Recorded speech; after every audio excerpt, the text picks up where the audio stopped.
poeta diz assim: põe o quanto és no mínimo que fazes, e assim em todo lado a lua toda brilha, porque alta vive. Fernando Pessoa. Boa noite a todos, a todas. Agradecemos a vocês a participação no nosso ciclo de palestras e quero agradecer também a Deus a oportunidade e a alegria de estar aqui com vocês. Eu sou Marinélia, professora, educadora, atualmente presidente da Montessori Bahia e também faço parte da Rede PEA Unesco. Vou hoje apresentar para vocês 2 palestrantes, um palestrante e uma palestrante. Como vai ser? Faço a apresentação, vocês assistem as palestras, depois voltamos com os palestrantes para responder algumas perguntas de vocês. Façam perguntas, participem, tirem dúvidas. O nosso ciclo de palestras é, sobretudo, dedicado aos pais, às mães, aos tios, tias, avô, avós, toda a família que, neste novo normal, foram professores, mesmo sabendo que é uma missão muito difícil. Mas eu sempre digo que educar é um ato de encantamento. Quero pedir também novamente a vocês que coloquem a câmera do celular no QR Code ao lado aqui, acesse ao nosso site Montessori Bahia, juntem-se a nós para orientar professores, novos estudos. No próximo ano, no mês de maio, no final de maio, nós já temos planejado o encontro com professores, com oficinas, palestras, e queremos a participação de todos vocês. Queremos formar uma grande família. Antes de apresentar o palestrante, antes de começar realmente a palestra, vocês vão assistir o depoimento de um ex-aluno de uma escola montessoriana. Então, agora, quero convidar para os nossos palestrantes da noite, Luciana Daflon e Daniel Gomes. Luciana Daflon, ela é diretora e coordenadora da Escola Maria Flor, Escola Montessoriana, formada pela BEM, psicomotricista titular no Brasil, fonodióloga, e Daniel Gomes, ele é graduado em História pela UERJ, mestrado em Políticas Públicas pela UERJ e História pela UFRJ, doutorando em Psicologia pela Universidade Federal Fluminense, professor do Ágora, professor de Filosofia da Escola Maria Flor. E o tema da nossa palestra nesta noite: por que escolher uma escola Montessori? Então, desejamos a vocês momentos muito agradáveis e enriquecedores.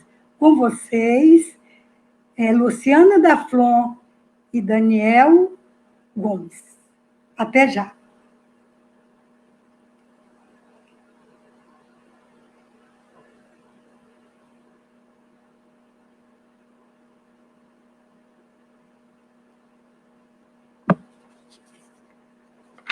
Também, durante as aulas, o fato de você estudar sempre em grupo, você fazer muito trabalho em equipe, são coisas que são muito importantes para o futuro, porque no futuro ninguém trabalha sozinho, então são coisas que eu, desde pequenininho, aprendi no Ágora, são valores que foram criados aqui.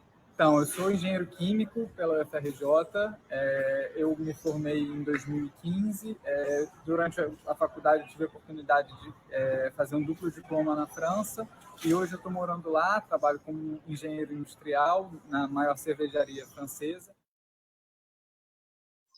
Muito boa noite para todos e todas. É um prazer imenso ter a oportunidade de vir dialogar, conversar, dividir o que temos de experiência, de pesquisas, de um chão bacana, já construído em quase 2 décadas de ensino e aprendizado, vinculados com a educação montessoriana.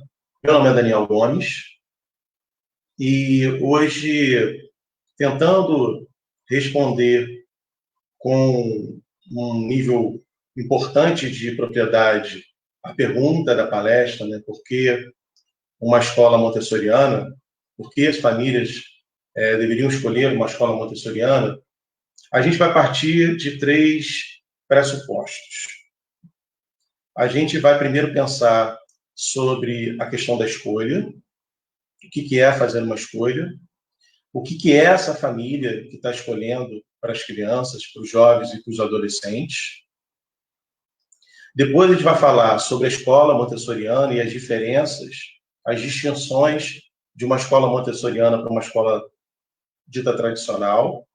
E, finalmente, tudo isso balizado e fundamentado na filosofia montessoriana, a gente vai pensar sobre que criança é essa que a gente está educando, que jovem é esse que a gente está educando, que adolescente é esse que vai viver essa educação. Certo? Boa noite, Luciana da Flon, acho que muitos já me conhecem. É um prazer estar aqui com a Montessori Bahia. E vamos trocar, né? Vamos conversar um pouco mais, vamos abrir perguntas mais para frente. E esse diálogo tão importante de por quê, né? Por que uma escola montessoriana? Qual é a grande diferença? Que diferencial é esse na minha vida, na vida do meu filho, da minha filha? Acho que essa é a grande pergunta que a gente vai tentar responder, né, de uma forma bem sintetizada, que nosso tempo é curto, é um assunto para muitas horas de conversa, muitas horas de diálogo, mas vamos tentar sintetizar para vocês, falando um pouquinho da realidade, né, da criança pequena e do jovem adolescente. Então, e aí, para a gente começar a pensar sobre isso, é importantíssimo a gente partir desse pressuposto do que é uma escolha. Escolher não é uma coisa fácil. Escolher tem implicações com as ausências. Quando a gente escolhe algo, isso significa, pelo menos momentaneamente, a gente está nessa opção da escolha, deixando de lado tantas outras. Então, por exemplo, quando você optou por usar esta roupa, momentaneamente, aquilo que está lá no guarda-roupa da Luciana, ficou lá. Uma escolha implica em presença, em ausência. E quando a gente pensa na escolha de uma escola, a gente está falando de algo que não é só da presença, né? É a presença, mas com uma perspectiva de futuro. Logo, precisa pensar que família é essa, quais são os valores dessa família. É importante que a família pense o que ela precisa no diálogo com a escola, com a instituição, o que ela considera muito importante, porque essa educação ela não vai estar circunscrita somente à família e somente à escola. Então, a escolha ela vai estar articulada com que família é essa, que pai, que mãe, que avô, que tio, quem é que está responsável por essa criança, quem é que está no cotidiano, o que é importante ser desenvolvido nessa criança, nesse adolescente, nesse jovem. E, uma vez pensando nas escolhas, repito, mas escolhas não são decisões fáceis. E, uma vez não sendo decisões fáceis, é importantíssimo que a gente, enquanto pai, eu sou pai de uma criança que estuda numa escola montessoriana, a gente considere aquilo que tem a ver com o futuro. É isso, Lu? Eu tenho experiência, meus filhos estudaram, né? Meu mais velho está com 18 anos na faculdade. Posso falar tanto da visão, né, como coordenadora, como professora, também como mãe. Então, essa relação vai ser muito importante no nosso encontro de hoje. E o que eu queria levantar também são esses eixos da uma educação montessoriana dentro dessa escolha, né? Porque a família, toda a família quer o melhor para o seu filho, né? Todo mundo, quando vai buscar essa escolha, quando vai procurar a escola do seu filho, ele está em busca do melhor para a educação. Mas que melhor é esse? O que combina com a minha família? O que eu espero? O que está preparando para o mundo lá fora? Né? Que depois dos muros da escola, quando a criança for realmente para a vida, para o mundo dela, o que eu preciso, né, preparar o meu filho? Que estímulos são esses que eu vou levar? Né? O que eu preciso observar nessa escola que realmente vão garantir, né, esse desenvolvimento integral dessa criança? E aí, nesse contexto de escolha, é importante também que a família entenda uma distinção que vai ajudar a gente a pensar nessa escolha, né, das escolas tradicionais para as escolas montessorianas. De um modo geral, as escolas montessorianas elas estão comprometidas com aquilo que vem do latim, que é o educare. O que é o educare? É retirar de. E, de um modo geral, evidentemente, as escolas tradicionais elas estão comprometidas com instruire, que em latim também significa colocar em. E qual é a diferença de uma para o outro nesse aspecto da escolha? Numa escola montessoriana, o tempo todo, todas as chamadas disciplinas do contexto lá do Fundamental 2, toda a educação do Fundamental 1, a educação educação infantil, serão contextos de exercício de escolha para a criança, escolha para o adolescente. Então, repare, a família pensando quem ela é, observando muito bem que criança é essa, né? A Montessori coloca, siga a criança, a gente vai explicar um pouco melhor sobre isso. Reparem que a família escolhe, primeiramente, escolhe naquele momento presente, mas escolhe com uma perspectiva de futuro.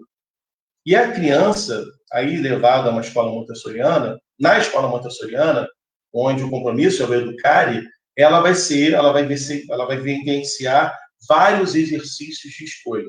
Me lembrou muito o nosso encontro com a Thalita, né? Em que ela coloca, por que continuamos chamando de aluno? Né? Cadê a luz, essa luz da criança? Né? Porque na escola montessoriana, o eixo é a criança. Né? O nosso maior objetivo. Então, o grande potencial de uma escola montessoriana é a observação, é o conhecimento, o autoconhecimento. Então, essa criança ela vai estar inserida num ambiente preparado, com materiais adequados de desenvolvimento, com professores preparados para esse trabalho, pelo que a gente chama de professor cientista. Vamos falar um pouquinho mais sobre esse professor cientista também. Então, nesse momento, o pai precisa perceber nesse ambiente como o seu filho é visto, né? Eu gostaria muito que meu filho estivesse estudando, como eu escolhi, né? Num ambiente que ele fosse realmente ator, né, dessa aprendizagem. Que ele consiga ter espaço para interagir, ter espaço para ser ele mesmo, para demonstrar a sua criatividade, o seu potencial humano, e que esse professor que está acompanhando o meu filho tenha esse olhar sensível, tenha essa escuta, né? Tenha essa observação. E também não dá para observar uma criança trancada numa sala vazia. Montessori tem uma parte no livro que ela fala sobre isso. Então, a criança, para ter essa livre escolha, para ter essa conquista, né, toda do potencial humano, da criatividade, ela precisa de uma escola muito bem preparada. E a Montessori ela traz isso de uma forma muito rica, dentro dos períodos sensíveis, onde cada etapa, cada sala, até os adolescentes, que a gente ouve muito falar do Montessori para as crianças pequenas, mas a Montessori vai até a adolescência, até o jovem, até as crianças mais velhas. E a gente teve, né, a oportunidade, tanto eu quanto o Daniel, ainda é professor, né, no ensino fundamental 2, e a gente é lindo, é incrível ver um ambiente preparado para a cidade, com a livre escolha, com a autonomia, com a avaliação processual, tudo que tem no método Montessori também para as crianças mais velhas, também tanto para o jovem quanto para o adolescente. Então, no momento da escolha, essa escuta, esse enxergar a criança como centro da aprendizagem, como coautor da sua aprendizagem, é fundamental dentro da escola montessoriana. E a escolha também do profissional, do professor, para ser professor de uma escola montessoriana não é simples. Eu acho que inicialmente são 20 anos, talvez não tenha me feito expressar bem, né? Mais de 20 anos em escolas, mas um pouco mais de 10 anos na escola montessoriana. E é uma escolha difícil, porque como eu trabalhei em várias escolas e cursinhos renomados em Niterói, Rio de Janeiro, Cabo Frio, de pré-vestibular, você, evidentemente, desenvolve um percurso, uma forma de trabalhar, e não é simples você abrir mão de instrumentos pedagógicos com os quais você já desenvolvia para reaprender, para reeducar-se, no sentido de ser um professor montessoriano, que não é também nada fácil. Eu já coordenei ele, gente, eu sei como que foi difícil. Então, brincadeira, mas olha só, qual é a grande diferença, né? Que talvez numa escola tradicional, o discurso, o professor que fala mais, que usa mais a sua oratória, é sempre a atenção maior, né? E na escola montessoriana é o inverso, né? O professor, ele tem que ter um papel de observador, né? Ele acompanha a criança, está ao lado da criança. uma escola tradicional está centrado no professor, está centrado no ensino. Uma escola montessoriana está centrado na educação, no aprendizado, na criança, no adolescente, no jovem. Aí, voltando um pouquinho à questão da escolha, é lamentável, mas é muito comum, porque muitas famílias estão muito preocupadas com o imediato e, às vezes, em eternidade. Às vezes, na educação infantil, os pais estão preocupados em saber se aquela escola tem uma formação forte para o vestibular, tem uma formação forte para o Enem, como se a escola tivesse como compromisso principal, na sua finalidade pedagógica, ensinar às crianças os bizus, assim a gente fala no Rio, Niterói, Cabo Frio, né?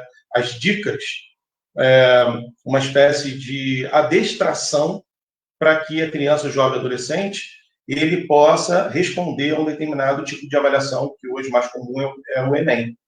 Mas é lamentável, pobre, por quê? Porque a gente não sabe se essa decisão de hoje ela vai ganhar, de fato, o contorno verdadeiro daqui a 10 anos, daqui a 12 anos, no percurso que a criança vai ter. Então, repare, primeiro ponto, a família, quando escolhe uma escola, está escolhendo uma espécie de aliança, uma espécie de casamento, de conjugação família-escola para melhor educação dessa criança, desse jovem, desse adolescente.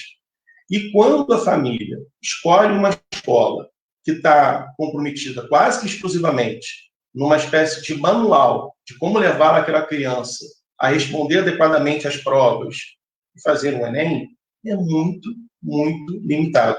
Uma vez que a gente não sabe se daqui a 10 anos, né, Luciana, a gente vai ter Enem. A gente não sabia, no começo desse ano, por exemplo, no Réveillon desse ano, quem é que podia imaginar que a gente estaria nessa situação de distanciamento social e de pandemia? E é tão lindo, né, quando a gente estuda Montessori mais a fundo, na criança, mente absorvente, ela já tinha, na época dela, esse olhar para a criança que já vem com conhecimento muito rico, né, desde a vida intrauterina. Ela fala desses momentos, dessas sensações, que a criança, quando nasce, ela se desperta para a sua cultura, nas relações humanas, na relação com a sua família. Então, hoje em dia, a gente ouve muito falar, nos estudos de educação infantil, principalmente, que nós temos que acreditar que a criança ela é produtora de cultura. E a Montessori já falava isso do jeito dela, no momento em que ela tem a liberdade de escolher o que ela vai trabalhar no momento certo, ela tem liberdade de sair da sala para molhar uma planta e voltar, ela tem a liberdade de se colocar, de criar, né? Então, assim, no momento em que ela acredita e coloca esse professor como um grande observador desse desenvolvimento, lógico que o professor, para ser observador, ele tem que ter muito mais conhecimentos na carta da manga, porque ele precisa saber, dentro daquele despertar, dentro daquela espontaneidade, qual recurso, qual o melhor material, o que ele pode trazer para aquele ambiente, para aquela sala, qual material montessoriano que ele pode também convidar e sugerir. Então, ele vai ter que ter um grande estudo, né? A Montessori exige um professor que seja sempre um grande estudioso, seja sempre se atualizando, sempre buscando a qualidade da cultura. Então, no universo, foi o que o Daniel falou, a escola montessoriana tem um conteúdo muito forte, muitas vezes até além do currículo de uma escola ou de uma exigência nacional, só que a forma de aprender é que é diferente. A forma de aprender tem uma linguagem muito próxima da criança, porque parte do concreto, do real ao ortográfico, né? do mais icônico ao menos icônico, E ali a criança, ela constrói a aprendizagem junto com o material, né? Então, isso são materiais universais. É como o cérebro humano aprende. Se você sai de uma escola no Brasil e vai para uma escola em outro país, você vai encontrar os mesmos materiais. Então, ela conseguiu trazer essa essência e, ao mesmo tempo, potencializar a descoberta da criança. Outra coisa que eu ia chamar a atenção dentro desse grande diferencial são as classes agrupadas, né? Então, o agrupamento de idade, a criança, no momento em que ela vai evoluindo nessa aprendizagem, em algum momento ela pode ajudar o amigo, sentar ao lado e também trabalhar junto, ela tem que lembrar o que ela já aprendeu, que a gente chama de recursão em neurociências, e ela vai ter que organizar novamente em forma de linguagem para ensinar ao outro. Então, a criança não decora para passar numa prova e acabou. A criança, ela precisa realmente aprender a aprender. E ela vai aprender a ensinar também. Essa troca, essa interação humana acontece o tempo todo dentro do agrupamento de idade. Então, essas formas de aprender, a forma de buscar o conhecimento, e o que eu vou fazer com esse conhecimento é o grande diferencial de uma sala montessoriana. Então, a gente tem um ambiente preparado, um professor cientista, observador, e, além disso, a criança tem espaço para ser ela mesma. Tem espaço para poder ir além da sua criatividade, além da sua aprendizagem, além da sua busca, e entender o que aquele conhecimento está a serviço para a sua vida, né? Realmente uma aprendizagem muito mais significativa. Então, isso vai ao encontro do que a gente consegue compreender e precisa levar aos pais, às mães, aos responsáveis, sobre o universo filosófico da educação montessoriana na educação cósmica. Essa cosmovisão, onde desde tenra idade as crianças são incentivadas a experimentar a liberdade, a ver o potencial, as sensações, a vida prática, para que ela possa, a partir do exercício da liberdade dela, fazer as suas escolhas. Constituir nas suas escolhas, porque isso Luciana, é tão bonito da Montessori, porque isso é uma espécie de recursão e refinamento da nossa própria humanidade, da nossa própria humanização. Porque os animais, salvo nós, seres humanos, os animais já têm, nós que somos animais também, evidentemente, mas os animais já têm uma espécie de predestinação. O animal já nasce com uma tarefa natural determinada para ele. Nós não. Nós precisamos nos conhecer, nós precisamos nos socializar, nós precisamos errar, nós precisamos aprender, nós precisamos ter espaço de vivência, experimentações, para poder compreender na relação com o outro quem eu sou, compreender na relação com o outro quais são os meus potenciais, e ao dialogar com o professor, e aí repare que não pode ser qualquer professor, há necessidade de ser um professor encantador, há necessidade de ser um professor com sensibilidade, porque não é um professor de forma autoritária que vai chegar, não, agora vamos falar da Revolução Francesa. Se ele observa naquele momento que o ponto principal da discussão e do interesse que a criança, o adolescente está apresentando naquele momento, pode não ser a Revolução Francesa, e que vai ao encontro de algo que tem a ver, que nós somos, né, Homo sapiens sapiens, mas nós somos Homo emotibilis também. Nós temos emoções, nós temos sentimentos. Então, evidentemente, que essas escolhas exercitadas na educação cósmica vão criar para o adolescente e o jovem a condição dele saber o que eu vim fazer nesse mundo. Que mundo é este? E, uma vez, senhoras e senhores, que a gente está com o mundo do jeito que está, é muito importante que esses questionamentos filosóficos venham à tona desde mais tenra idade. Outra questão muito interessante para colocar aqui para as famílias é o currículo montessoriano. Não sei se vocês sabem, mas o currículo montessoriano é totalmente diferente das outras escolas. Ele tem um desenho em espiral, né? Ele tem um eixo principal muito forte na cultura e na arte, e os conteúdos vão se transformando, né, e girando em torno do eixo principal. E o que é isso? Ela tem contato várias vezes com todos os temas curriculares, mas ela eleva e aprofunda, volta e aprofunda. Então, a gente não tem engessado em sala de aula um currículo em lista. O que é isso? Em que as crianças são obrigadas a aprenderem a mesma coisa, no mesmo tempo, no mesmo bimestre, e tem aquela avaliação final, onde que todo mundo tem que responder igual, a mesma prova, da mesma forma. Então, a gente não coloca a criança dentro de uma forma, né? Eu vou lembrar um pouquinho também do Edgar Morin, que tem também esse olhar, e discute muito isso dentro da educação, que só reforça o que a Montessori dizia. A criança, ela precisa se desenvolver dentro da sua criatividade, dentro do seu potencial, e também ver para que ela veio para esse mundo, que ela vai ser diferente. Se a gente achar que todos vão chegar ao mesmo ponto, de uma forma homogênea, isso não é real. Então, numa classe agrupada, numa classe montessoriana, cada um está num momento diferente, cada um tem o seu planejamento individualizado, o seu olhar individualizado do professor. Então, esse olhar para cada criança, dentro da sua potencialidade, dentro do seu interesse principal, das suas habilidades, das suas inteligências dominantes, isso faz uma grande diferença na vida da criança. E ela vai poder se desenvolver melhor e mostrar o que ela tem de melhor para dar nesse mundo. O que eu vim fazer? E essas reflexões dentro da educação cósmica, como o Daniel falou, dentro de diversas atividades que vêm desde a educação infantil, cuidado com o outro, cuidado comigo mesmo, autoconhecimento, e o cuidado e integração com a natureza, que hoje se faz tão importante, ela começa a ter uma noção de pertinência.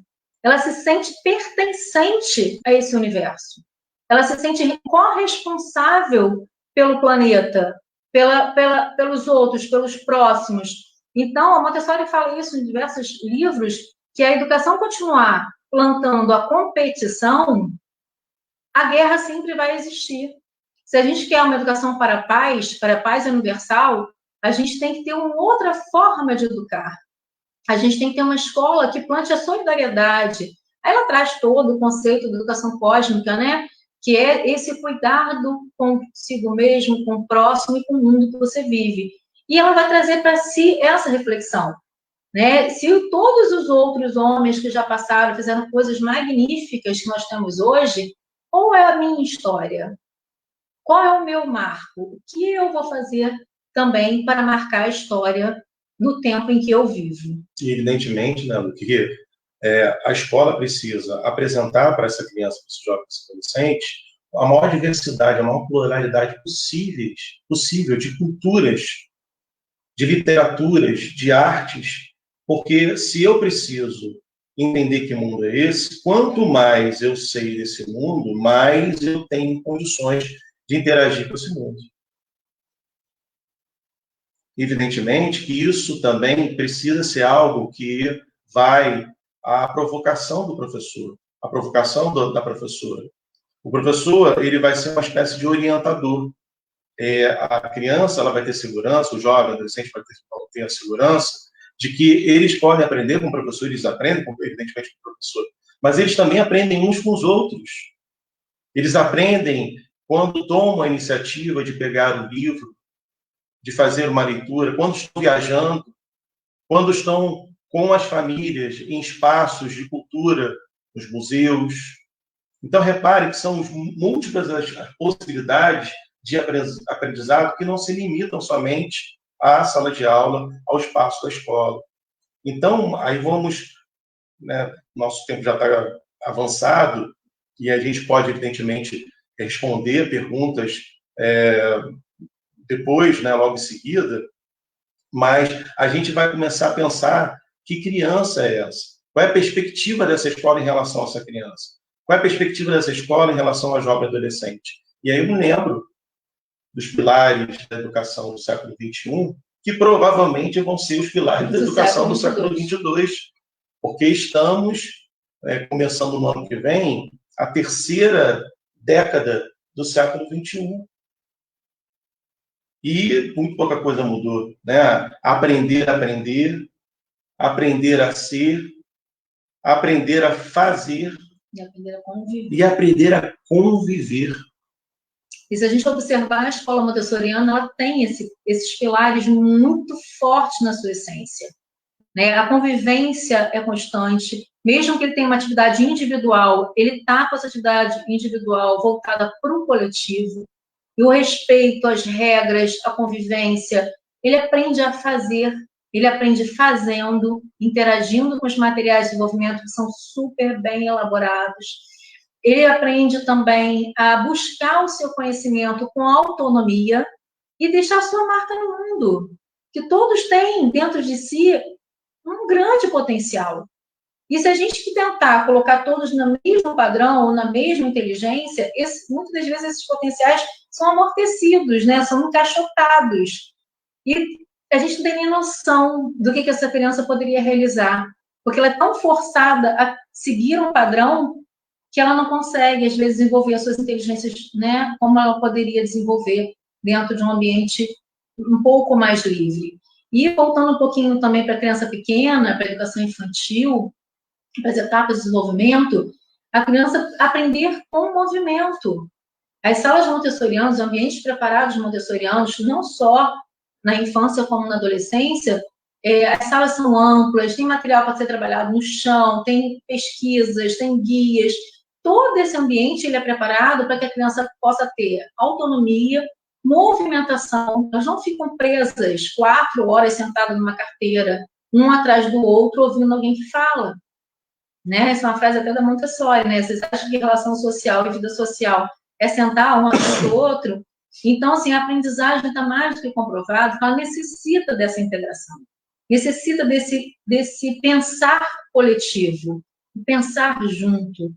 E dentro da escola montessoriana, dentro do sistema, da filosofia equilibrada com a metodologia, eu vou voltar sempre nesse ponto, né? Nós temos uma metodologia linda, materiais de desenvolvimento lindos, mas nós temos que ter também o equilíbrio com a filosofia montessoriana. Como olhar essa criança, como ver esse professor cientista, como estudar, como observar e como potencializar esse ser humano com responsabilidade social. E aí desenvolver nesse ser humano a criatividade, desenvolver nesse ser humano a capacidade crítica. Lembro do Papa, quando teve aqui, o Papa Francisco, e aí ele disse, com todas as letras, que ele, né, jovem que não tem brilho nos olhos, jovem que não questiona, jovem que não faz o seu papel histórico, que o papel do jovem na história é mudar o mundo. Então, jovem que não contesta, não me gusta, né? Eu não gosto do jovem. E é lamentável a gente ver tantos jovens, tantos adolescentes com uma espécie de chupeta eletrônica com um celular, sem encontrar alternativas de sentido de vida. E aí a escola montessoriana, nos seus movimentos, da sua circularidade, alto índice de depressão, suicídio. Mas é muito bonito, Luciana, a gente quando sai lá do Ágora, né, quando a gente tem a oportunidade de sair e algum espaço de cultura, como que, via de regra, chama a atenção dos responsáveis, não, que escola é essa? Que meninos são esses? Que meninos e meninas são essas? Porque existe um respeito, inclusive, com o próprio silêncio. Saber silenciar, saber olhar, saber observar, isso, evidentemente, é resultado de muito exercício dentro da escola. E também porque eles são respeitados, né? Eles aprendem a respeitar porque são respeitados. Então, eu resumiria assim, que eu acho que a Montessori, ela conseguiu nos ensinar, e a gente tem que estudar muito para aprender, a respeitar a criança, a respeitar esse adolescente, a respeitar esse jovem. Porque ele só vai respeitar se ele for respeitado. Né? Então, desde o momento em que ele é respeitado na sua autonomia, no seu movimento, no seu potencial criativo, na sua expressão, na sua vontade de viver, quando ele tiver esse professor como um grande mediador, um grande incentivador da sua busca, da sua pesquisa, ele vai levar isso para o mundo. Ele vai levar isso para além dos muros da escola. Então, na hora que você for escolher uma escola para o seu filho ou para a sua filha, a gente oferece a vocês, na escola montessoriana, uma escola em que seu filho vai ser autor da aprendizagem, vai ser visto, vai ser ouvido, vai ter espaço para ser ele mesmo, ele vai ter como incentivo a sua criatividade, o seu potencial. Evidentemente que isso vai promovendo uma satisfação e um prazer muito grande, porque, como eles são incentivados a escolher, a fazer escolhas e serem criativos e terem as suas autorias de trabalho, isso também é muito importante dentro do espaço montessoriano, a cosmovisão e a ética se tornam práticas. É muito bacana ver e lamentável perceber do lado de fora, olha o Pantanal que está acontecendo, e infelizmente as nossas autoridades não dão a devida atenção e respeito, mas é muito bacana ver o que a gente observa lá no Ágora nos últimos anos, quando os meninos e meninas apresentam o trabalho de final de curso, TCC ou monografia, onde eles, por fim, né, para ver o quanto que isso é bacana, no final do Fundamental 2, a gente tem lá já há alguns anos apresentações que são belíssimas, lindíssimas, que vão ao encontro do que a gente está conversando aqui em muito pouco tempo. Mas então, você imagina esse jovem indo para uma faculdade, indo para um emprego, sabendo escolher o seu estudo, a sua pesquisa, defender o que acredita. É um outro jovem, né? Não é só para passar na prova. Depois de passar na prova, eu faço o quê? Né? Então, assim, você preparar essa criança jovem para o mundo. Um mundo onde a gente quer realmente chegar a um mundo melhor, com paz, com equilíbrio com a natureza, com equilíbrio humano. Eu acho que é isso. A gente podia falar mais sobre avaliação, sobre educação cósmica, mas o nosso tempo não nos permite. Então, deixamos abertos para as perguntas. Obrigada. É isso. Uma boa noite a todos e todas. Olá, gente. Meu nome é Gustavo. Eu fui aluno aqui do Ágora durante 10 anos. Estou aqui para deixar o meu depoimento para vocês. Então, eu comecei no Ágora na Agrupada 3, com 5 anos, e foi a minha turma, que foi a primeira turma que foi abrindo o ensino fundamental, na época 5ª, 6ª, 7ª e 8ª série. Então, o Ágora tem uma energia, uma coisa muito diferente, que ele não forma simplesmente você para a universidade. O Ágora te forma para a vida, te forma como pessoa. Então, o que sempre me deixou de muito especial aqui foram as festas culturais que a gente fazia, os trabalhos sociais que a gente fazia. Eu lembro que na época a gente abriu uma biblioteca numa creche municipal aqui perto. Então, esse tipo de detalhes são coisas que vão muito além do dia a dia das aulas, que marcam muito.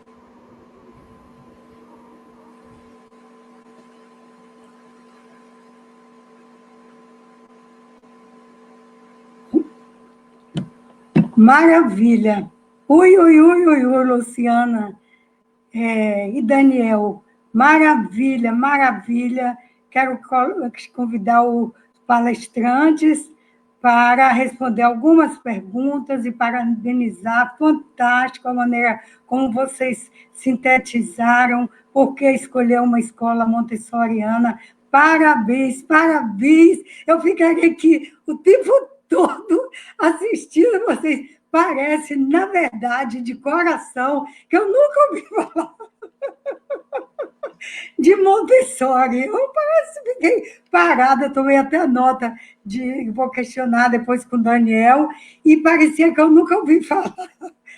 Como vocês sintetizaram por que escolher uma escola Montessori. Parabéns, não tenho palavras para dizer. Eu tenho várias perguntas.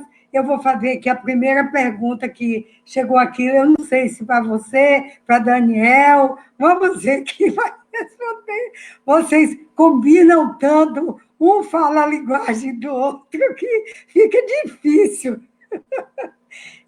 Como é a rotina da classe agrupada no Fundamental 2? Não sei quem responde.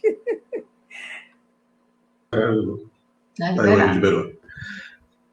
Primeiro, eu queria dizer, Marinelle, que eu estou muito emocionada, porque Gustavo, esse aluno que falou, foi meu aluno, e ele deu de exemplo o trabalho de identidade social, que era um trabalho realizado no Ágora, dentro de um trabalho montessoriano. Eu dava aula para eles de identidade social, e nós construímos uma creche numa escola pública, construímos uma biblioteca no orfanato, construímos um trabalho de longo prazo, um trabalho muito interessante, distante da filantropia. É um trabalho de construção de 2 anos, um trabalho de sustentado, né, de longo prazo, e como isso marcou a vida dele. Hoje está lá trabalhando na França e está aí dando depoimento que isso marcou a vida dele. Então, assim, Gustavo, se estiver nos assistindo, fiquei muito feliz, muito emocionada de ouvir. E a Alice Vargas, que foi nossa aluna, que também deu depoimento aí durante a nossa palestra, falando quanto a gente influenciou, tanto eu quanto o Daniel, os dois fomos professores da Alice, e como nós conseguimos marcar também a vida dela. Um beijo para os nossos alunos queridos, Gustavo e Alice Vargas, que estão nos assistindo hoje. Então, agora vamos para a nossa pergunta, né? Quer que eu repita a pergunta para você? Não precisa não, é sobre a rotina, né? A rotina de uma sala agrupada de Como é a Fundamental 2. rotina da classe agrupada no Fundamental 2? Então, no Fundamental 2, onde as especificidades das modalidades curriculares, né, chamadas anteriormente de disciplina, elas estão circulando, elas estão em voga, é muito bonito, repito, pode parecer clichê, mas eu não, me faltam palavras, vou usar talvez Paulo Freire da boniteza, mas é uma boniteza, é muito bonito ver o quanto que a mola mestra de um espaço montessoriano do Fundamental 2 é desenvolver o tal, como eu insisti na palestra falando, o retirar, né, o educare. Então, evidentemente que as salas são também bem ambientadas, há uma diversidade grande de materiais construídos pelos professores, construídos pelas áreas, há uma circularidade, existem computadores, pelo menos no Ágora existe, né? Computadores para que os adolescentes possam consultar, isso tudo é mediado, isso tudo é devidamente combinado com a coordenação, auxiliar de classe, e livros didáticos, embora não sigamos os livros didáticos, a gente tem um apoio para os estudantes, para o aprendizado deles, e o mais importante, que é o tempo todo essa moçada tendo a observação dos professores, a atenção dos professores e o momento em que o aprendizado acontece, conduzidos por um guia, né? Existe um guia de estudos, existe um guia que provoca a moçada para que eles possam aprender da maneira mais autônoma possível, e num dado momento, quando nós, professores, percebemos na atividade que eles estão realizando que há uma dificuldade numa questão específica, vou falar de história, que é a minha praia lá no Ágora, a gente para tudo, não, vem cá, moçada, vamos lá, vamos conversar, porque esse assunto, e aí sim a gente vai para aquela aula que os pais talvez estejam acostumados. Então, reparem, muito antes da modinha atual, da aula invertida, a Montessori já falava da importância, não da gente inverter a aula no sentido de direção, mas de valor. O valor está no aprendizado. Não sei se eu me fiz entender. A rotina também um pouco do dia, né? Vou falar um pouco dessa rotina do dia. Eles chegam, né? E sempre tem uma linha, a linha montessoriana. A gente não vai direto só para o conteúdo, né? Nem com aulas expositivas. Existe todo esse movimento natural dos jovens dentro da sala. Eu estou falando porque eu também já coordenei no Ágora, no Fundamental 2. E é muito interessante que é um grande agrupamento, então as crianças de 7º, 8º podem interagir com os de 6º e por aí afora. Esses agrupamentos, eles respiram, eles conversam, e a criança pode escolher um guia de outra agrupada, de outro ano. Eles não são fechados em um currículo em lista, como eu falei um pouco na palestra, depois a gente pode abordar melhor em outro momento. Então, a linha montessoriana é o momento do ser, né? É um momento de beber uma água, de respirar, né? De como a Fátima trouxe o pace, né? Que é muito legal.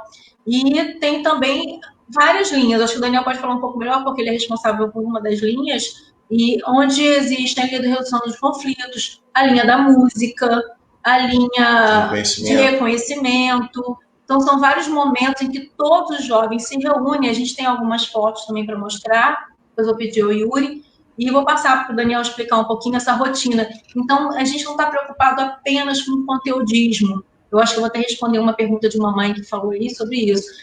O excesso de conteúdo não é o principal.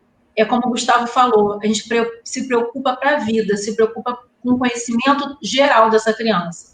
Yuri, se você puder colocar aí aquela foto da linha montessoriana, a 1 ou a última, que a gente combinou a 7, ou a 6, melhor dizendo, né? A 1 e a 6. 1 e a 6, se você puder, enquanto eu estou falando.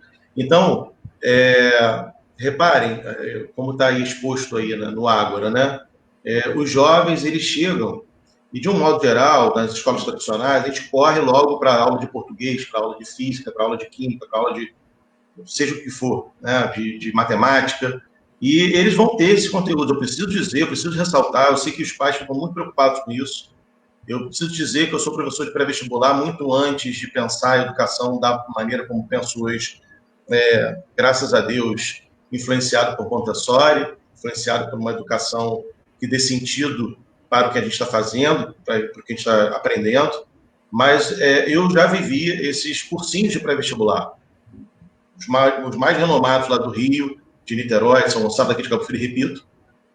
E eu aprendi, eu conheci o Ágora pela competência de respostas que eu percebi de algumas crianças, alguns adolescentes, melhor dizendo, quando estavam comigo lá no pré-vestibular do ensino médio. Meu, onde que você estuda? Aonde? Ágora, agora, onde que era isso?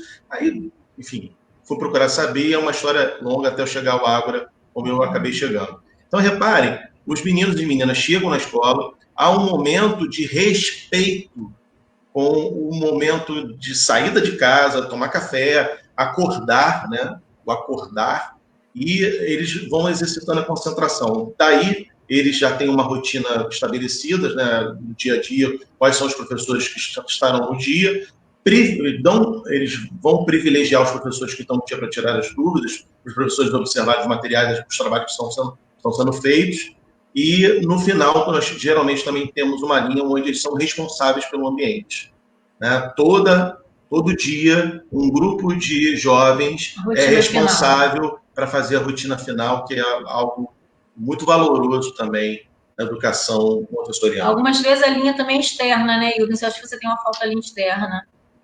Aí a Fátima apresentando o trabalho. Você tem. Aí, uma linha externa, né? Para aproveitar o dia, sentir o ar da manhã, respirar fundo, beber uma água. Então, é muito bonito que na linha do agradecimento eles aprendem a agradecer alguma coisa a alguém. Reconhecimento, né? Que é um agradecimento também. E do conflito, eles vão aprender sem dar nome às pessoas, vão aprender a solucionar e dar ideias para aqueles amigos que precisam solucionar um conflito. Na linha da música, eles pesquisam um compositor, uma música que eles queiram compartilhar essa cultura com os colegas. Então, são momentos de muita troca, de muito enriquecimento desse crescimento do ser, né? Não só do conteúdo sendo jogado de uma forma fragmentada. De maneira que o ser e o saber estão sempre em conjunto. Estão sempre sendo muito bem articulados pela equipe de professores. Confesso que quando eu entrei no Ágora, vindo da escola tradicional, eu fiquei apavorado. Me lembro de Larissa, que me deu muita força e ainda me dá, porque vou dar aula de história em inglês ao mesmo tempo, como é que é isso? E a Sol em artes, e foram várias oportunidades desse trabalho em conjunto e que hoje eu não consigo, eu tenho dificuldade de fazer diferente. Uma outra coisa que a Fátima diz sempre também, muito importante, é que lá, que é a nossa experiência maior com o Fundamental 2, tem sempre uma professora monitora, né? Tem aquele monitor que ele dá o eixo de segunda a sexta. Então, como muitos professores rodam em vários dias e tem muito material de autonomia, quem dá esse eixo central, quem tira dúvida, quem consegue estar sempre acompanhando ao lado o aluno também é o professor monitor que fica acompanhando esse grupo de segunda a sexta. Não sei se eu consegui, né, dar essa primeira pergunta. E a Camila, ó. Nós temos uma pergunta aí, Luciane. Sim, da Camila, né? Da Camila. O que eu diria para ela como mãe, né? É uma reflexão que quebra um pouco os paradigmas mesmo, né? Para quem está acostumado com uma escola mais tradicional. A escola montessoriana, ela tem um conteúdo muito forte, porém a gente não está preocupado em jogar muitos conteúdos fragmentados ao mesmo tempo. Vou dar um exemplo da minha filha. Infelizmente, quando eu vim morar em Cabo Frio, não tinha escolas montessorianas para a Karina. E com isso eu tive que colocá-la numa escola tradicional. Não tive uma boa escola tradicional, só que, assim, até agora, no momento de pandemia, ela recebe os livros que trocam a cada bimestre, com excesso de conteúdos, né? E que ela faz um teste a cada 2 semanas. Só que aquele teste está fresquinho, ela decorou aquela informação, responde, acabou, não preciso mais lembrar daquilo. Então, chega no final do ano, a sensação que eu tenho é que minha filha não aprendeu nada. Porque nada é aprofundado, nada é trabalhado de uma forma concreta, ela não consegue transmitir isso para a realidade da vida dela. Então, a Montessori não trabalha assim. Nós temos um currículo vivo, um currículo que está na sala. Esse currículo, a criança pode ir e voltar quantas vezes ela precisar. Ele não vai embora com o professor quando acaba a aula. Esse currículo ele fica o ano inteiro, até o agrupamento todo, às vezes 3 anos, aquele currículo vai estar exposto para a criança. Isso é muito lindo, é muito rico, porque a criança que avança rápido demais, ela vai ter conteúdo para avançar. E a criança que teve alguma dificuldade e precisa retomar, né, determinado conteúdo ou determinado material, também está ali à disposição da criança. Então, eu acho isso um grande diferencial da escola montessoriana. Nas outras escolas, o professor vai preparar uma aula linda, com filme, com fantoche, com música, com fotos, de slides. Acabou a aula e leva para casa. O máximo que fica na sala é o mural. Eu entendo perfeitamente a ansiedade que os pais, que as famílias, as mães, a família toda tem, porque nós temos muito pouco na nossa contemporaneidade ritos de passagem. Quando é que o adolescente, quando é que a criança vai adolescer, quando é que o adolescente vai chegar à fase juvenil, e os ritos de passagem acabam sendo marcados pelo vestibular, por exemplo, né? Preciso dizer, com muita tranquilidade, por quem esteve lá no momento de receber esses meninos e meninas no ensino médio, nos cursinhos da vida, que a preparação como o Ágora faz é excepcional, é fantástico. Não é por um acaso que os meninos que hoje tentam fazer e procuram fazer pelo segundo, os colégios de aplicação, vão com muita tranquilidade. Isso já no final do Fundamental 2 para ir para o ensino médio. E lá no ensino médio, as notícias que a gente tem, além do Gustavo, né, o nome dele, são de muito sucesso. Então, muito sucesso. Insisto, valeria uma live inteira se a Fátima pudesse ser convidada para mostrar, não sei se ela vai gostar muito do que eu vou falar, mas esse trabalho de TCC, né, o a Michele apresentando hoje como coordenador do Fundamental 2, de monografia, são exemplos muito bonitos, são muito comoventes, porque os meninos, terminando, né, a nossa fala aqui da primeira pergunta, os meninos e meninas, eles ficam durante um tempo maior pensando sobre um assunto específico para no final do ano apresentar, e evidentemente que esse assunto tem a ver com eles.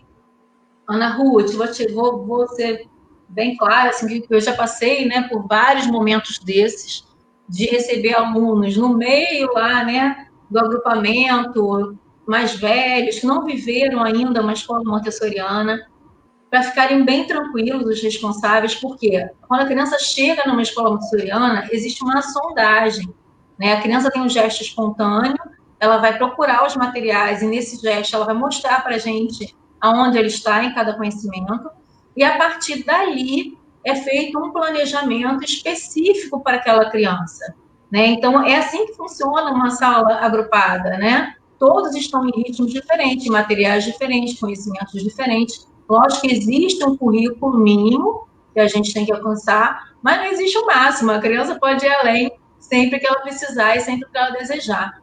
Então, quando a criança ela vem de uma escola tradicional, primeiro, ela fica perguntando muito, como para o adulto, o que eu faço? O que eu faço? Para estar acostumado o quê? A ser direcionada o tempo todo. Então, ela fica um pouco insegura em ter autonomia. Eu posso escolher o que eu posso fazer, né? Então, quando ela começa a perceber que ela tem escolha, que ela tem liberdade, ela vai começando a se soltar mais, e ali a gente vai acompanhando ao lado. Como eu falei, a gente não está numa sala em que todo mundo é homogêneo, que todo mundo aprende a mesma coisa ao mesmo tempo. Então, ali a gente vai conseguir adequar e ajudar essa criança junto aí, né, como diz a Alice, com material de portfólio, que é uma avaliação processual, em que seu filho vai poder mostrar isso para você, o que está aprendendo no tempo dele, e esse currículo todo vivo dentro da sala montessoriana. Então, o Marice colocou aí o portfólio, que é um instrumento de avaliação onde eles escolhem as atividades, esse exercício de conversar com o orientador, o professor que está responsável naquele ano para conduzir o portfólio. Quem nos mostrou o caminho da monografia foi Edmara Lima. Isso. Então, é sensacional. Eu sou um fã, né, Fátima? Você sabe muito bem disso. E, enfim, eu entendo a preocupação, mas eu insisto que é muito tranquilo. A gente recebeu aqui na Maria Flor uma menina que veio de uma escola também tradicional aqui de Cabo Frio, e ela era uma copista, né? Ela o tempo todo ficava ansiosa para que o adulto indicasse o que ela tinha que fazer aos poucos, respeitando a desconstrução daquela formatação que ela acabou vivendo, respeitando o potencial dela, convidando no tempo dela. É comovente ver a nossa querida Larissa fazendo um trabalho fantástico de produção, de escrita, de leitura, entre outros também, né? A gente está com agora um trabalho de filosofia e identidade social, as crianças estão recontando os mitos, e aí tem que ver as narrativas, como eles estão lendo, como eles estão produzindo. A Catarina com o pai dela com tambor, um mito africano fantástico. Daniel, antes de responder a pergunta, quando vocês estavam fazendo a palestra, você disse, definiu educar, vem do latim educare, retirar de... Aí eu fiquei pensando aqui que seja um acordar, tirar de dentro de cada ser o entusiasmo, a alegria, o ímpeto, é tirar de dentro de cada ser também a riqueza interior, não é? Trabalhando a timidez, o amor, a alegria, a tristeza, para que, trabalhando tudo isso, desenvolva os talentos, as potencialidades, e que cada educando deste também possa ver o mundo com os olhos de um grande descobridor, quando você definiu o que é essa parte aí. Vamos ver. Exato, Marinelli. E vai ao encontro que a Thalita nos convidou a pensar, né, dos valores, porque, de um modo geral, a gente está tão no automatismo das relações e nas relações dos professores com os estudantes também, que a gente não para ouvir com a atenção e com a emoção que a criança está, a emoção que o adolescente está.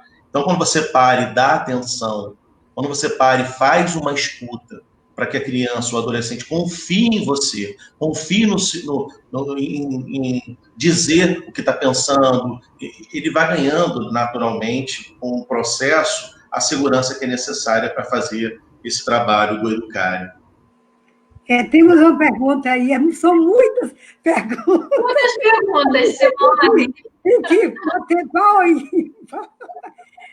Como é a vida prática no Fundamental 2?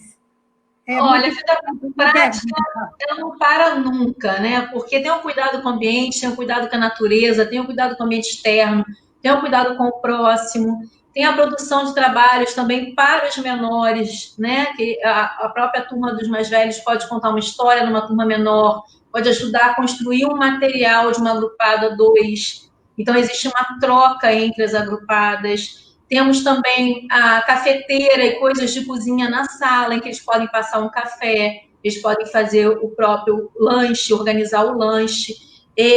A gente teve uma vez uma visita do John McNichol, que é maravilhoso, e ele deu dicas de escoteirismo, de tipos de nós, de artesanato, né? Então, essa sala, ela pode ter, sim, temos dentro da sala o cantinho da cozinha, da culinária, onde eles também podem lanchar no tempo deles, a gente não tem o tempo determinado. Nós temos o laboratório de ciências, que eles podem também estar buscando e fazendo várias coisas dentro da vida prática. tem uma pia, tem um tanque maior. Então, a gente acaba buscando para a linha do artesanato, da arte, e também dessas dicas aí do escoteirismo, né, que é muito interessante. E lá no Ágora, a gente tem já há bastante tempo uma saída, acontece com uma certa frequência, para uma espécie de acampamento, e a gente fica 2, 3 dias lá, onde os meninos e meninas, a moçadinha, eles montam as barracas, eles participam da culinária, eles participam da limpeza. Nós temos, não é uma saída, não é um passeio, é uma atividade pedagógica, de fato, e onde essa cosmovisão da educação cósmica, onde essa ecoética é o tempo todo provocada. Então, é fantástico ali os momentos que a gente vive, porque a gente faz agora, já tem uma frequência já em Rio Bonito, no sítio de um ex-aluno, Henrique, se não me engano o nome dele, que a família ficou muito parceira da escola, e a gente faz lá com bastante segurança e tal. E é muito rico, é muito produtivo. No final sabe? Tem uma fogueira exato. Né, um fogueirão de reconhecimento, que é a coisa mais linda, esse momento em que eles vão falar sobre a experiência, sobre a vida deles em volta da fogueira. Então, tudo né? E como a Fátima colocou aí, não tem, o tempo todo a gente tenta jogar, porque assim, a gente está num sistema que nos convida à competição o tempo todo. O tempo todo a gente é convidado para a competição. E no Ágora, nas escolas montessorianas, o que é o convite permanente, insistente, ético, é pela solidariedade. Eu gostaria de complementar falando que a gente precisa enxergar a educação cósmica. A educação cósmica ela não está limitada a materiais. A educação cósmica está na relação humana, a educação cósmica está na natureza, a educação cósmica está no agrupamento, está no olhar a horta, está no fazer um prato, uma culinária, oferecer a uma outra turma. A educação cósmica está viva o tempo inteiro dentro da escola montessoriana. Está nos pequenos gestos, está no belo. A Thalita, eu lembrei da Thalita agora também, que ela falou muito isso, né?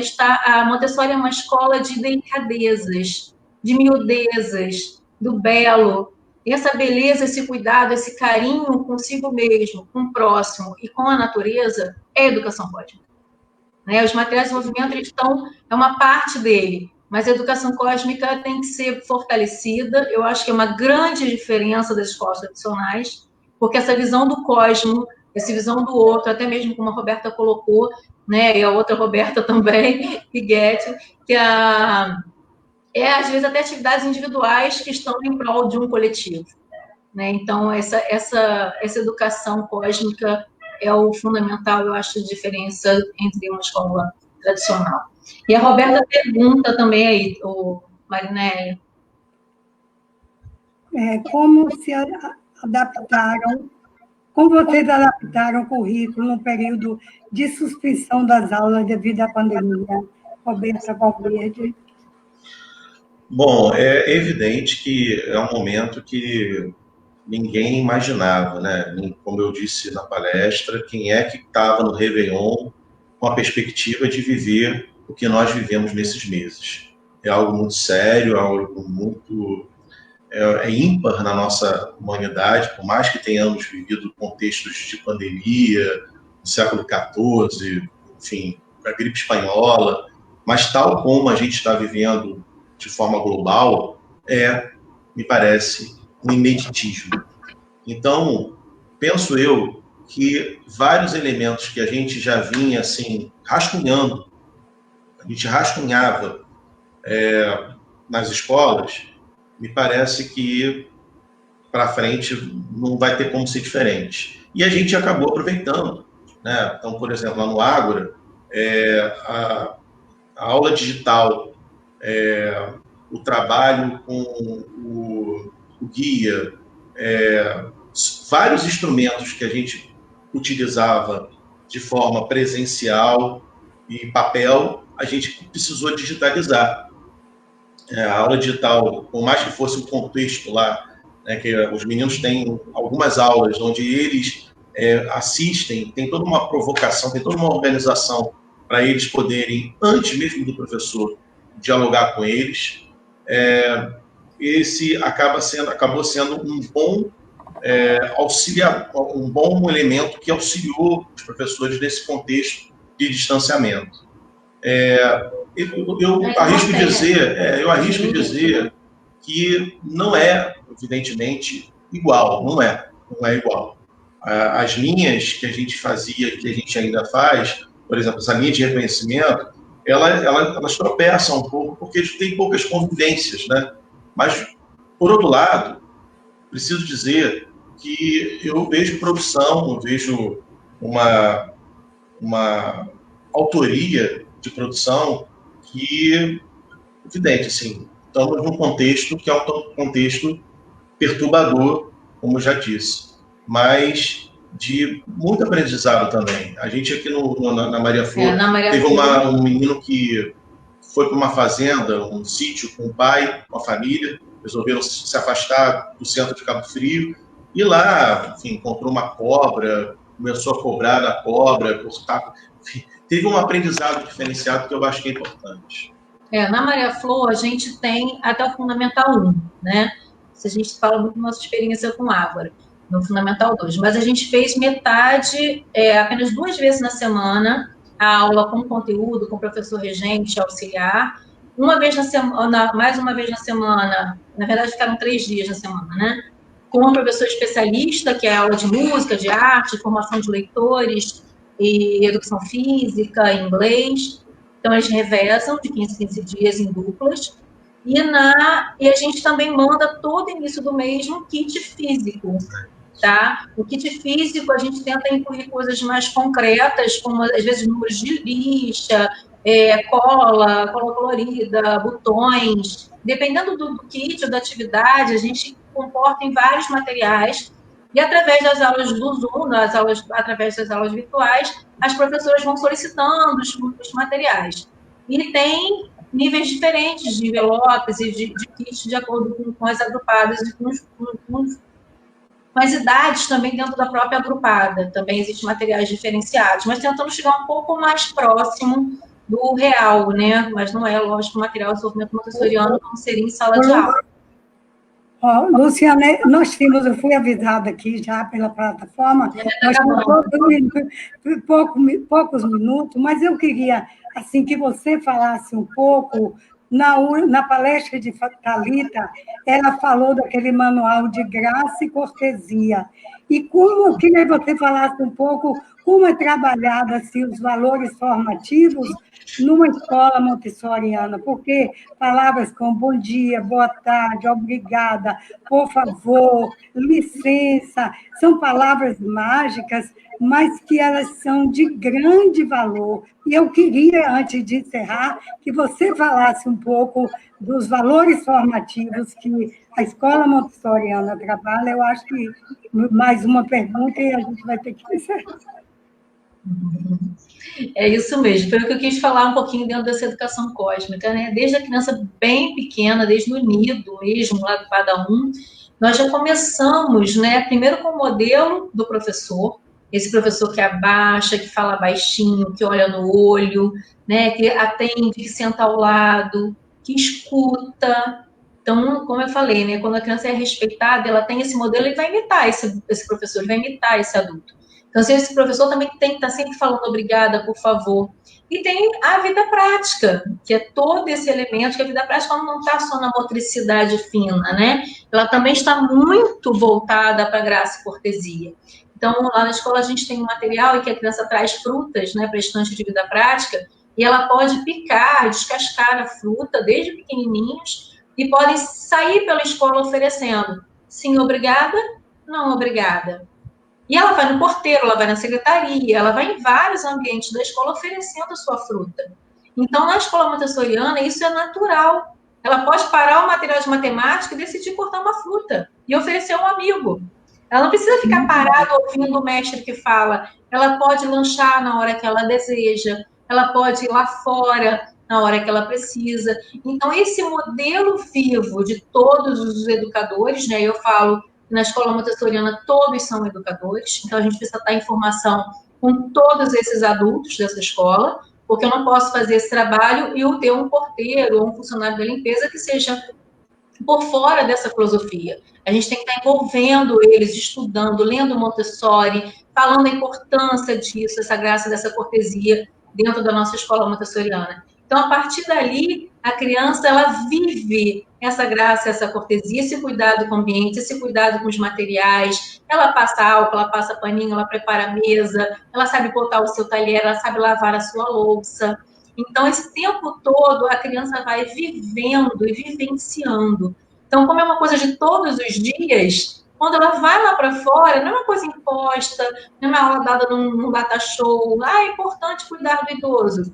É importante cuidar do idoso todos os dias. Então, assim, se a gente tem esse modelo vivo, se a gente chama um avô, se a gente tem um porteiro que é um pouco mais idoso, para mostrar o respeito, como a gente cuida dele no dia a dia, essa criança ela vai crescer com esse potencial, ele vai crescer com esse cuidado, né? Eu não sei se cabe complementar, pode? Dá tempo? Dá tempo. Mas, rapidamente. Rapidamente, meu filho, o Cauê, é do Ágora, e eu preciso dizer como pai que, evidentemente, que foram várias oportunidades de aprendizado, mesmo que de forma remota, e vejo na matematização agora, nesse final de semana que ele ficou comigo, ele dizendo e calculando comigo uma educação financeira muito bem redonda, dizendo para mim dos livros que ele está lendo, a formação de leitor de Ágora é uma coisa linda, maravilhosa, parabéns, professoras, e contando para mim o livro que está lendo da Greta, lá, da ativista.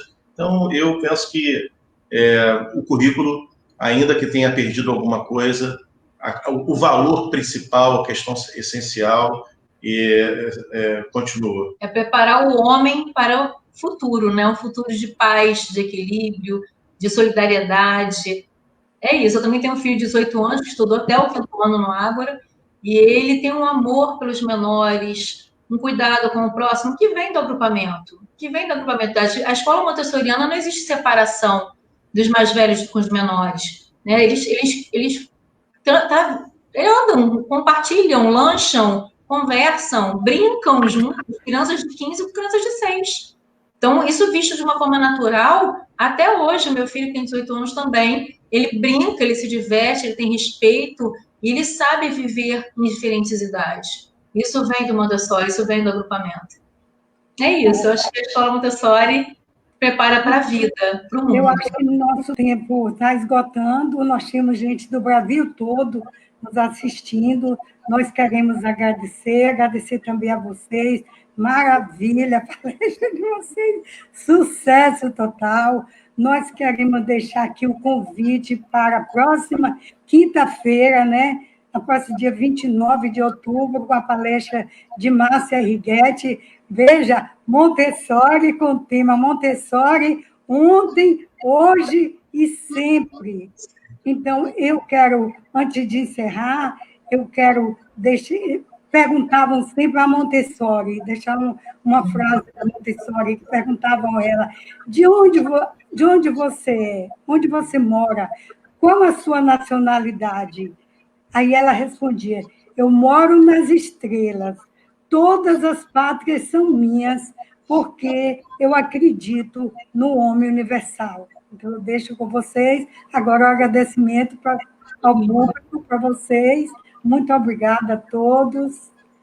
Nós que agradecemos, Marinélia. A equipe toda que está aí nos bastidores, o auxílio fraterno, gentil, com que vocês nos receberam, nos conduziram, nos orientaram. Muito obrigado, viu? Pelo Amanhã é meu aniversário, e esse foi meu presente. Um beijo para todos vocês, para todos os queridos e queridas que estão nos assistindo. Até a próxima semana. Toda a família. Com fé em Deus. Viu? Obrigado. Tchau. Tchau, obrigada.